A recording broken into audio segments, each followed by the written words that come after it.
নমস্কার। শ্রী শ্রী প্রেমময় ঠাকুরের রাতুল চরণে শতকোটি প্রণাম জানিয়ে শুরু করছি আজকের ভিডিও। তোমাদের চিত্তসাগরে অহরহ কত চিন্তা, কত ভাবনাই তো ক্রিয়া করছে, কিন্তু সেই সব ভাবনা নিষ্ফল। অভাব কমায় না, অভাব বাড়িয়ে দেয়। অভাবের চিরনিবৃত্তি করতে পারে একমাত্র সেই চিন্তা বা সেই ভাবনা, তা হলো ভাগবত ভাবনা। তাই তো কবি বলেছেন, ভাবছ মিছে চলবে কিসে, ভাববার তুমি কে? যার ভাবনা তিনিই ভাবেন, তুমি ভাবো শ্রীগুরু ভগবানকে। প্রকৃতপক্ষে এ জগৎ তোমার নয়, এ দেহকে নিজের ভাবো, সেও তোমার নয়। পরিবার পরিজন তারাও তোমার কেউ নয়। এ সমস্ত ভগবানের দেওয়া, তাই ভগবানেরই। তুমি যেমন ভগবানের, ভগবানও তেমনি তোমার। দেহ যে আমি নই বা আমায় নয়, তার প্রমাণস্বরূপ বলা যায়, দেহের উপর আমাদের কোনো নিয়ন্ত্রণ নেই। দেহের বাল্য অবস্থা, যৌবন অবস্থা, এদের আমরা ধরে রাখতে কি পারি? চাই তো আমরা আমাদের যৌবন চিরকাল থাক, আর তার জন্য কত চেষ্টাই না করে থাকি, কিন্তু থাকে কি? না, থাকে না। এইভাবে কত অবস্থা দেহের উপর দিয়ে চলে যায়। বাল্য, কৈশোর, যৌবন, পৌরত্ব, বৃদ্ধত্ব, কোনোটাই তো আমরা ধরে রাখতে পারি না। শেষে দেহটাই নষ্ট হয়ে যায়, আবার নতুন দেহ ধারণ করতে হয়। তাই বুঝতে হবে, এসবের নিয়ন্ত্রণ আরেকজন, প্রকৃতি এর নিয়ন্ত্রণ করে, সুতরাং আমরা এর নিয়ন্ত্রক নই। আর যে বস্তুর উপর আমরা নিজেরা নিয়ন্ত্রণ করতে পারি না, সেই বস্তুর আমার কি করে হবে? এইভাবে চিন্তা করলে বুঝতে সুবিধা হবে যে দেহ আমি নই, আর দেহও আমার নয়। তখনই ধীরে ধীরে দেখবে আত্মবোধ হালকা হতে থাকবে। তখনই গুরু হবে প্রকৃত আমির সন্ধান। মনে প্রশ্ন জাগবে, তাহলে প্রকৃত আমি কে? তখনই নেতি নেতি করতে করতে, অর্থাৎ আমি দেহ নই, মন নই, প্রাণ নই, ইন্দ্রিয় নই, বুদ্ধিও নই, এ সমস্তকে যিনি ধারণ করে আছেন, তিনি হলেন আত্মা। আর এই আত্মাই হলো আমাদের আমি, এ বোধ হবে। আত্মস্বরূপ হলো আমার প্রকৃত স্বরূপ, এবং এই আত্মস্বরূপে প্রতিষ্ঠিত হওয়ার মানব জীবনের লক্ষ্য। এই লক্ষ্যে যতদিন না পৌঁছানো যায়, ততদিন পর্যন্ত জন্ম মৃত্যুর চক্র থেকে উদ্ধার বা ত্রাণ পাওয়ার কোনো উপায় নেই। আর এই আত্মস্বরূপ লাভ করার জন্য যা যা করণীয়, তা হলো ধর্ম এবং আমার স্বধর্ম। এই ধর্ম পালন করতে গিয়ে যদি দেহের পতনও ঘটে, তাও ভালো, কিন্তু যে ক্রিয়া বা কর্ম দেহতে আত্মবোধ আর বৃদ্ধি করে, তা হলো পরম ধর্ম। সেটা কিন্তু ভয়াবহ ফল প্রদান করে। ভগবানও বলেছেন, স্বধর্মে নিধনং শ্রেয়, পরধর্ম ভয়াবহ। এই মানব জীবন লাভ করে আপন স্বরূপের সন্ধান করা প্রত্যেকেরই উচিত। আর আত্মার সন্ধান করতে গিয়ে পরমাত্মা বা ভগবানকে পাওয়া যায়। ভগবান বলেছেন, বহুনং জন্ম জন্মান্তে জ্ঞানবাং মাং প্রপদ্যতে, বাসুদেব সর্বমিতি স্ব মহাত্মা সাদুর্লভ। এই অনিত্য জগতে এই অনিত্য দেহ নিয়ে বারবার আসে কেন? কিসের সন্ধানে আসে তাও বুঝি না। অনেক জন্ম আমরা সন্ধানও করি না, আবার যখন সন্ধান করি, তখনও অনেক জন্ম অতিক্রম করে তবেই পাই।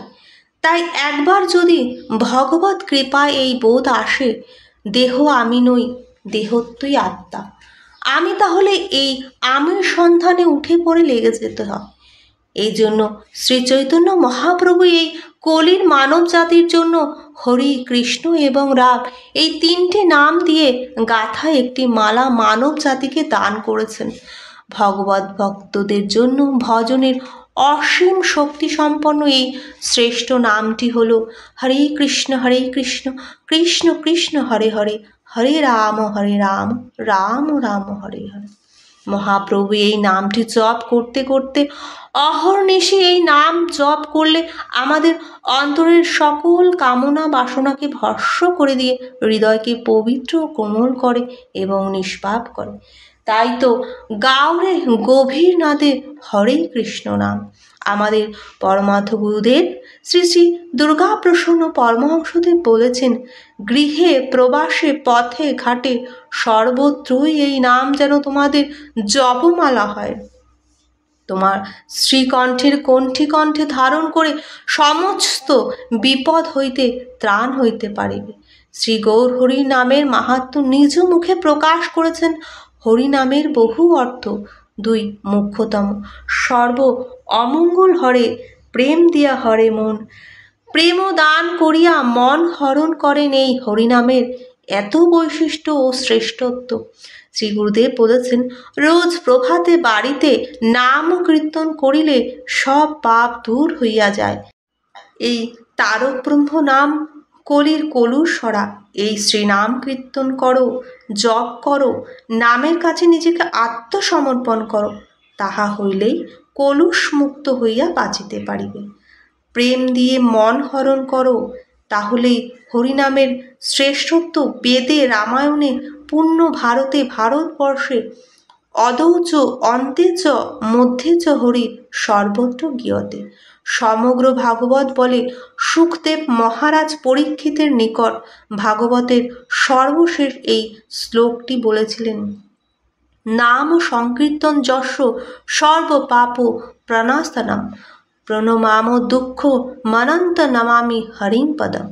বেদমন্ত্রে স্ত্রী, শূদ্র, চণ্ডাল, দ্বিজবন্ধুদের অধিকার নেই, কিন্তু তারক ব্রহ্ম নামটিতে সকলের সমান অধিকার। এখানেই তারক ব্রহ্ম নামটি শ্রেষ্ঠত্ব। তারক ব্রহ্ম কৃষ্ণ নামে আছে পতিত পাবনী শক্তি। নামের সাথে যখন এই শক্তি সঞ্চারিত হয়, তখন নিমেষের মাত্রেই জগাই ও মাধাইয়ের মতো পাপি তাপি ও অধর্ম চরিত্র ব্যক্তিগণ সাধুরূপে পরিণত হয়, অপবিত্র পবিত্র হয়, ধার্মিক অধার্মিক সবাই পরিবর্তন হয়, কয়লা হয়ে যায় সোনা। তারক ব্রহ্ম যজ্ঞের শ্রেষ্ঠত্ব এখানেই, শ্রীনাম কীর্তনের মহিমা এখানেই। ভগবান শ্রীকৃষ্ণ তাই জপযজ্ঞকে তাহার বিভূতি রূপে বর্ণনা করে জপযজ্ঞকেই শ্রেষ্ঠত্বের আসন প্রদান করেছেন।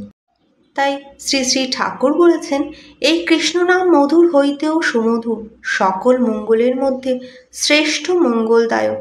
ইহা শুধু নামই নয়, ইহা একটি মহামন্ত্র। একটি ক্ষুদ্র বীজের মধ্যে যেমন একটি ভবিষ্যতের প্রকাণ্ড বটবৃক্ষ লুকাইয়া থাকে, তদ্রূপ কৃষ্ণ নাম বীজের মধ্যে সেই অখণ্ড চৈতন্য শ্রী ভগবান তাহার অনন্ত শক্তি, অনন্ত মহিমা নিয়া সর্বদা বিরাজ করেন। হরিনাম বিনা এই কলিযুগে অন্য কোনো গতি নাই। শয়নে স্বপনে নিদ্রায় জাগরণে শ্রদ্ধায় হেলায় নামই সার। হরিনাম যজ্ঞে সর্বসিদ্ধি হয়, সর্বমনস্কামনা পূর্ণ হয়। নামই মহাযজ্ঞ, শ্রেষ্ঠ যজ্ঞ। কলিকালে তাই নাম ভিন্ন অন্য কোনো পন্থা নাই। কীর্তন করো, জপ করো, নামের কাছে আত্মসমর্পণ করো।